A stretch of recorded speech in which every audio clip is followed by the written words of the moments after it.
London. The sporadic release of documents from Britain's National Archives gives a glimpse into the country's inner workings.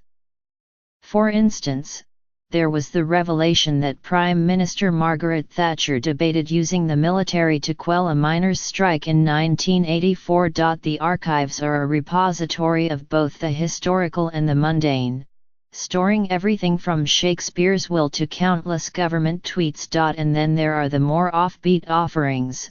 Britons learned on Friday, in the government's latest release, about Mrs. Thatcher's refusal to travel with a panda. Previous released included disclosures about leftover moon dust, found in a cupboard, a report concerning U.F.OS, there were none, and Princess Margaret's hoped for marriage, no government opposition. Here are some of the quirkiest revelations from recent years. I'm not taking a panda with me, Mrs. Thatcher scribbled on a memo about the financial struggles of London Zoo. Pandas and politicians are not happy omens.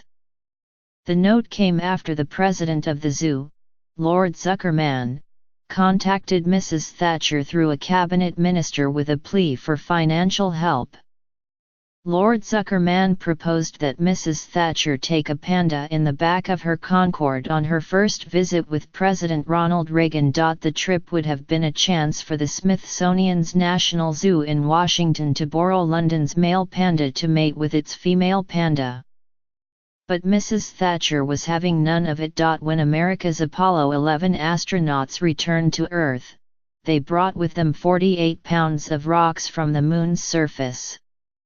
President Richard M. Nixon presented Harold Wilson, the Prime Minister, with the sampling during a meeting in Washington in 1970. The 4 tiny pebbles mounted on a commemorative wooden plaque first went on loan to the Science Museum in London, but as successive prime ministers struggled to find an appropriate spot to display it, the gift languished in a cupboard for years. Files from other departments, like the Ministry of Defence, provide interesting details about Britain's security concerns. Through the past century, including those involving unidentified flying objects, the ministry received drawings, reports of sightings and questions from concerned citizens over several decades. Papers released in several batches through the National Archives showed no U.F.O/flying saucer has landed in the vicinity of Meanwith Hill, and the base had no connection with UFO research, the ministry once replied to local farmers who reported sighting a disc-shaped object. The UFO files are available for browsing on the National Archives website. Anthony Eden, who briefly served as Prime Minister in the 1950s, did not seem poised to stand in the way of a potential marriage between Princess Margaret, Queen Elizabeth II's sister, and Group Capt. Peter Townsend. Even as the royal family was navigating what it would mean for Princess Margaret, then third in line for the throne, to wed Mr. Townsend, who was divorced, the government was coming up with plans to support the marriage. Mr.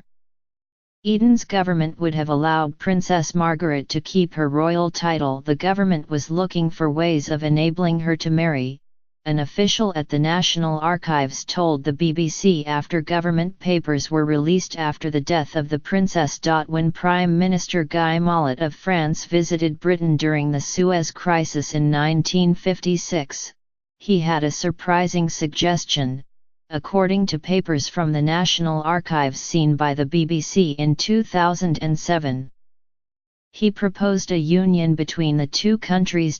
Later, when Mr. Eden was in Paris, Mr. Mollet reiterated the proposal and said that France would be happy to join the Commonwealth. The documents had been declassified years before, but, the BBC said, nobody noticed them until 2007. A suggestion to relocate Hong Kong residents after the territory's return to China, in 1997, once inadvertently reached the Foreign Office. A Belfast newspaper published the proposal, by a lecturer in Northern Ireland, that the population be moved to a theoretical city-state to be created in Maghill-Legan, between Coleraine and Londonderry.